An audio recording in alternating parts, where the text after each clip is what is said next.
What if the band name that symbolized unity became a curse? 3 words needed for warmth on the coldest nights. But tour managers assigned separate elevators because the singers refused to breathe the same air. 21 consecutive hits, outselling the Beatles, while one member burned $20,000 weekly on heroin. 37 rehab attempts, and decades later, they still run from each other like enemies. This is how America's greatest harmony band destroyed itself from within. Los Angeles, 1967. The music scene was exploding with experimentation, but one Irish-American singer named Danny Hutton had a vision that defied everything rock and roll was supposed to be. No guitar hero, no single frontman commanding the spotlight. Instead, Hutton imagined something radical, a band built around 3 lead singers, each one sharing the glory, rotating through songs like a perfectly engineered vocal machine. It wasn't about ego, it was about survival. Hutton recruited 2 powerhouse talents who couldn't have been more different. Corey Wells was a Chicago native with grit in his voice, a blues shouter who cut his teeth in dive bars and knew how to make a crowd feel every word. Chuck Negron was a New Yorker with a 4-octave range that could soar like an angel one moment and growl like a demon the next. He'd come to California on a basketball scholarship, but music was his true calling. Now, before we continue, don't forget to like and subscribe to the channel. Together with 4 equally talented backing musicians, keyboardist Jimmy Greenspoon, bassist Joe Shermy, guitarist Michael Alsop, and drummer Floyd Sneed, they formed a 7-member unit, but they needed a name. The answer came from Hutton's girlfriend, actress June Fairchild. She'd read about indigenous Australians who judged the coldness of winter nights by how many dogs they needed to sleep with for warmth. On the coldest nights in the outback, you needed 3 dogs just to survive. The metaphor was perfect. 3 voices, 3 sources of warmth, bound together out of necessity. They called themselves 3 Dog Night. But even in those early rehearsals, there were warning signs. Chuck Negron later admitted the truth. The musical chemistry came together instantly, so vocally all was harmony. Personality-wise, not so much. 3 equals shared one spotlight. 3 egos trying to coexist. The very structure that made them unique also planted the seeds of their destruction. Dunhill Records signed them immediately, sensing something special, and in 1969 they released their first major single, a haunting cover of Harry Nilsson's One, with Negron on lead vocal. One is the loneliest number that you'll ever do. The irony was almost too perfect. Here was a song about isolation, sung by 3 men who were supposed to be united. The song peaked at number 5 in June 1969, spending 16 weeks on the Hot 100. America had found its new favorite band. The 3-dog experiment was working. For now. What happened next was nothing short of meteoric. 3 Dog Night didn't just have hits, they became the most reliable hit-making machine on American radio. From 1969 through 1971, they were everywhere. Turn on your transistor radio in the car and you'd hear them. Flip on the TV and there they were on the Red Skelton Show or Rowan and Martin's Laugh-In. Walk into any diner, any high school gym, any party, and 3 Dog Night was the soundtrack. Their formula was deceptively simple but brutally effective. 3 distinct vocal textures that could pivot from blue-eyed soul to Broadway rock to sentimental ballads. Tight musicianship, and most importantly, an uncanny ability to find songs from brilliant but quirky songwriters and turn them into radio gold. After One came Easy to Be Hard, a protest anthem from the controversial music Hair, with Corey Wells on lead. It hit number 4 in August 1969. Then came Eli's Coming, a Laura Nyro cover that climbed to number 10. Their first 4 albums yielded 10 top 40 hits in just 18 months. They weren't just successful, they were unstoppable. But 2 songs in this era define them forever. She said. In May 1970, their cover of Randy Newman's cynical, swaggering Mama Told Me hit number 1, staying there for 2 weeks. Newman's original was dark and weird, almost too strange for mainstream radio. But 3 Dog Night's muscular arrangement with Wells delivering the lead vocal like a man barely holding it together at the world's wildest party, turned it into an anthem. And here's the kicker. Mama Told Me was the #1 song played on the premiere broadcast of Casey Kasem's American Top 40 on July 4th, 1970. For millions of listeners, Three Dog Night was now permanently linked to the radio show that defined their youth.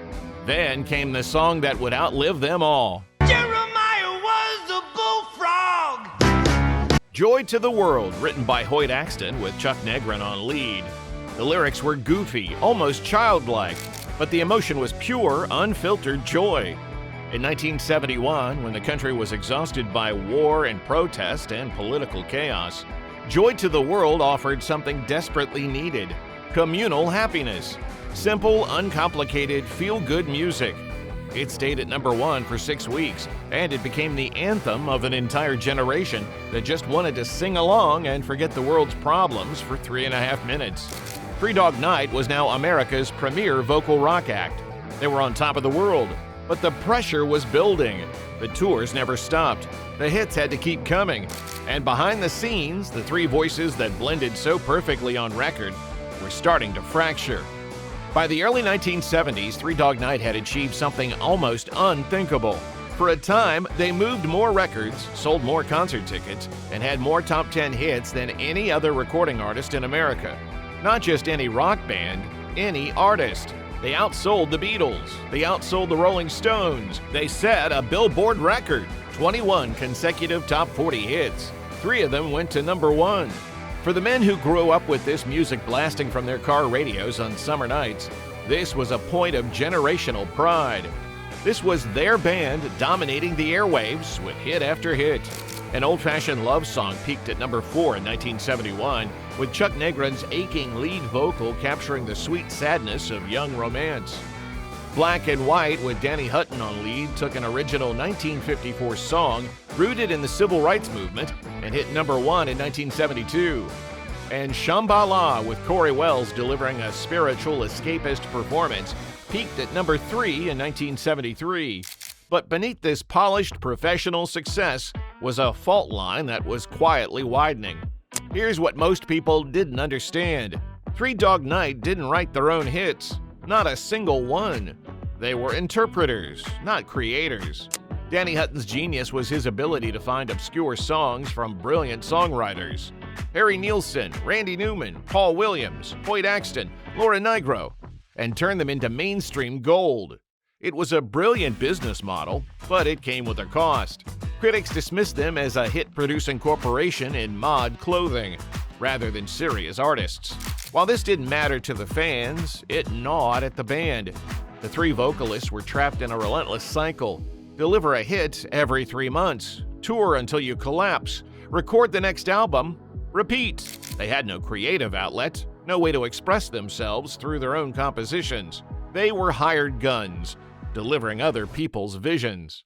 The pressure was suffocating, and when the pressure became unbearable, they turned to the easiest escape available. By the early 1970s, substance abuse had crept into the band, and for Chuck Negron, it was becoming something far more dangerous than anyone realized. He was developing a heroin addiction, and it was about to destroy everything they'd built. The irony was almost too painful to bear. On stage, they sang about joy and love and brotherhood. Behind the curtain, they were slowly tearing each other apart. The collapse began in 1974, and it wasn't sudden. It was a slow, agonizing disintegration. Their single, The Show Must Go On, hit #4 that year. The title was cruelly ironic. Backstage, the show was barely holding together. Their final top 40 hit, Till the World Ends, peaked at a dismal #32 in July 1975. The hit machine was sputtering. Chuck Negron's heroin addiction had spiraled out of control. In July 1975, the British press reported his arrest for cocaine possession in Kentucky. What had started as recreational drug use to cope with the endless grind of touring had become a full-blown dependency. Negron later admitted the truth. We were young and naive, and we didn't know how to handle it all. We thought we were invincible, but in the end, we were just human. Corey Wells, who stayed notably clean throughout the chaos, and Danny Hutton grew increasingly frustrated with Negron's erratic behavior and unreliability. The professional infrastructure that had carried them to the top was cracking. Negron himself acknowledged that the friction erupted because the work wasn't getting done. But here's the detail that reveals just how far they'd fallen from the unity their name represented. Tour managers were forced to create elaborate logistical plans just to keep the three vocalists from encountering each other. If a hotel had only one elevator, one singer would be instructed to stay on the first floor to prevent any chance of crossing paths. If there were two elevators, the road manager would assign each vocalist a specific one. You take the one on the right. Think about that image. Three voices that blended perfectly on record, creating some of the most joyful harmonies in rock history, now refusing to share a single enclosed space. The three dogs who once huddled together for warmth now couldn't stand to breathe the same air. The band limped toward its inevitable conclusion. Negron recalled the final Greek theater performance in 1976 as a disaster. Only he showed up. The other two vocalists on stage were hired hands, strangers who had never been in the band before. The voices that once defined a generation of harmony could no longer stand to be in the same room. By 1976, Three Dog Night was over. The dream was dead. The aftermath of the breakup revealed two very different stories. For Danny Hutton and Corey Wells, the focus turned to preserving the band and the livelihood. For Chuck Negron, the focus became survival. Negron's personal life descended into what he later called a three-dog nightmare. From 1977 to 1981, he was, in his own words, a pathetic ass, a self-indulgent junkie. He burned through his fortune at a staggering rate, $20,000 a week on drugs. He liquidated his pension, his savings, every financial safeguard his business managers had carefully built. By the early 1990s, Negron was homeless. He lived in abandoned buildings in South Central Los Angeles. His once athletic 6'1" frame dropped to a skeletal 126 pounds. He was dying, and the journey back from that abyss was almost impossibly difficult. Negron checked into rehabilitation programs 37 times before finally achieving lasting sobriety in September 1991. He later chronicled this brutal descent and hard-won recovery in his memoir, Three Dog Nightmare. The very name of the band now carried two meanings: professional stability and personal catastrophe. For many in the audience who had faced their own struggles with addiction, loss, and redemption, Negron's story resonated deeply. It was proof that even when you fall as far as you can fall, recovery is possible. Meanwhile, Danny Hutton and Corey Wells reformed Three Dog Night in 1981, initially bringing back some of the original backing musicians. Negron briefly returned, but his ongoing battles led to his permanent departure in 1985. Wells and Hutton successfully steered the band onto the nostalgia circuit, casinos, state fairs, country festivals, anywhere audiences wanted to relive the soundtrack of their youth. But even after Negron achieved sobriety in 1991, he was never welcomed back. The betrayal and chaos he'd caused proved irreparable. For this band, professional success could never buy back damaged trust. The wounds were too deep. The forgiveness would never come. The final chapter of the Three Dog Night story is marked by time's inevitable toll and the bittersweet recognition that the music outlived the men who made it. Original bassist Joe Shermy died in 2002. Keyboardist Jimmy Greenspoon followed. And in October 2015, Corey Wells passed away, definitively ending any hope of a full reunion. Today, Danny Hutton remains the sole continuous original member, still leading the band in concert. Chuck Negron, now decades sober, tours successfully as a solo artist, performing the hits he sang lead on: One, Joy to the World, and an old-fashioned love song. The division between Hutton and Negron remains absolute. Negron has confirmed that reconciliation is impossible. In one poignant interview, he revealed that when he sees Danny Hutton in Los Angeles, Hutton bolts and literally runs like I'm carrying some kind of weapon. The emotional scars of the 1970s split are permanent. Professional forgiveness was never granted. But the music endures. The catalog that critics once dismissed as merely polished pop has achieved cultural immortality. Classic rock radio still plays their hits in heavy rotation. And in 1994, the quintessential American nostalgia film, Forrest Gump, featured Joy to the World during Forrest's ping pong tournament in China. That moment affirmed what millions already knew. The sound of their carefree youth was now permanently etched into the nation's shared cultural memory. The legacy of Three Dog Night is one of soaring peaks and devastating personal valleys. They perfected the art of interpretation, turning songs by quirky writers into the biggest, most joyous songs of the era. Their story is a powerful reflection of the fragility of brotherhood, the crushing weight of fame, and the resilience required to survive the coldest nights of the rock industry. The men may have been broken by the machine they created. The three dogs who were supposed to huddle together for warmth ended up scattered, unable to forgive, unable to reconcile. But the songs, against all odds, continue to bring joy to the world. Three Dog Night proved that the greatest harmonies can emerge from the deepest discord.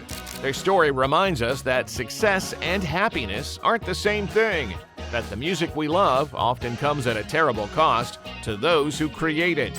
But it also reminds us that redemption is possible, that survival matters, and that sometimes the art outlives the artist. What's your memory of Three Dog Night? Drop it in the comments below, and don't forget to like and subscribe for more trips down music's past.